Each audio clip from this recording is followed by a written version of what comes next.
Hola, ¿cómo estás? En esta oportunidad quiero compartir contigo lo que he aprendido en Josué 22. En esta parte de la historia donde se estaba haciendo la distribución de las tierras que habían sido designadas por Dios a través de Moisés, y Josué estaba cumpliendo esa repartición de tierras. Y en esta parte nos cuenta cómo tres tribus, que son la tribu de Rubén, de Gad y la media tribu de Manasés, iba a tomar posesión de la tierra que les había sido asignada, pasando el Jordán.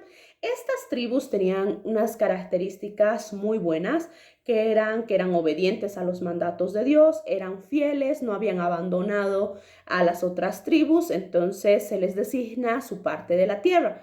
Pero antes de partir, pues se les hace las siguientes recomendaciones que están en el 5. Pero asegúrense de obedecer todos los mandatos y las instrucciones que Moisés les dio. Amen al Señor su Dios, anden en todos sus caminos, obedezcan sus mandatos, aférrense a Él y sírvanlo con todo el corazón y con toda el alma.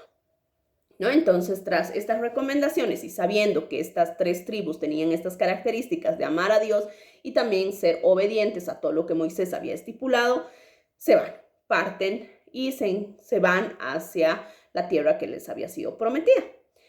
En eso, antes de pasar el río Jordán, ellos levantan un altar.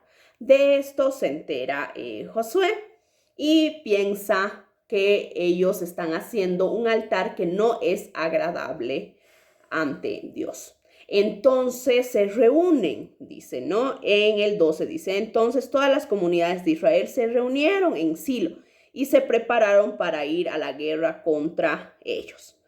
Pero en ese momento no actúan los israelitas de manera impulsiva, que eso es lo que quisiera que nosotros podamos aprender de esta historia, que frente a un conflicto con otra persona, no actuemos de manera impulsiva y vayamos a confrontarlos de manera directa. Ellos no fueron directamente a la guerra porque ellos habían levantado un altar, no.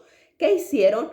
Mandaron una comisión para que hablen con estas tres tribus y les pregunten el por qué, el para qué habían levantado ese altar. Entonces va la comisión y se encuentran con los líderes de estas tres tribus y ellos explican el por qué habían levantado este altar. Y en el 27 dice, levantamos este altar, están explicando, por eso decidimos construir el altar, no para presentar ofrendas quemadas o sacrificios, sino como un monumento conmemorativo. Les recordará a nuestros descendientes y a los de ustedes que nosotros también tenemos el derecho de adorar al Señor en su santuario con nuestros sacrificios, nuestras ofrendas quemadas y ofrendas de paz.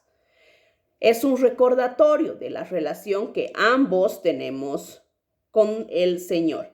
Entonces los israelitas, dicen el 33, quedaron conformes y alabaron a Dios y no hablaron más de hacer la guerra. Entonces tuvieron la oportunidad estas tres tribus de explicar que no era un altar para ofrecer sacrificios o para adorar a otro Dios, sino que era como un recordatorio, es un testigo entre nosotros y ellos de que el Señor es también nuestro Dios, dice al finalizar el capítulo 22. Entonces, ¿qué aprendemos de esta situación? Esta es una situación de conflicto entre estas tres tribus que tenían buenos antecedentes de obedecer al Señor, que se estaban apartando, se estaban yendo, pasando el Jordán para tomar la tierra que les correspondía. Y estaban las otras tribus que quedaban al otro lado. Entonces, cuando ellos se enteran de que han levantado un altar, entonces imagínense que es un conflicto porque dicen, ¿qué están haciendo estas personas? El Señor se va a enojar y otra vez vamos a tener problemas, como cuando esta otra persona pues escondió ese manto y murieron mucha gente. Entonces, no, tenemos que ir y hacer guerra para que el Señor no se enoje con nosotros porque estamos incumpliendo lo que a Él le agrada. Entonces, no actuaron de manera impulsiva. Así tú y yo, cuando tengamos un conflicto y haya algo que una persona haya realizado que no nos agrade o alguna conducta que nos hayan ofendido, nosotros no vayamos directo a confrontar. Aprendamos de esto que está puesto en la Biblia y vayamos primero a hablar, a preguntar el por qué, el para qué es lo que le llevó a hacer esa conducta o esa acción o esa decisión que nos ha lastimado o nos ha molestado. Y una vez que nos explique, pues daremos la oportunidad de aclarar ese malentendido. Una vez aclarado el malentendido, estaremos en paz y así evitaremos enojarnos innecesariamente o tener amarguras por un malentendido. Entonces preguntemos, hablemos y después de que se haya solucionado ese problema, no volvamos a hablar de eso, porque aquí dice, no hablaron más de hacer guerra contra Rubén y Gad. Eso está en el 33. Entonces, aprendamos de esto, de la palabra de Dios en el momento de que tengamos conflictos. Hablemos, no actuemos de manera impulsiva, demos la oportunidad a la otra persona de explicar las razones y de ahí escuchando, entendiendo, siendo tolerantes, humildes, mansos de corazón como nuestro Señor. Una vez resuelto ese conflicto, no se habla más y demos oportunidad también al perdón. Entonces, eso hemos aprendido de lo que es Josué 22. Espero que les sea de utilidad. Nos vemos. Chao, chao.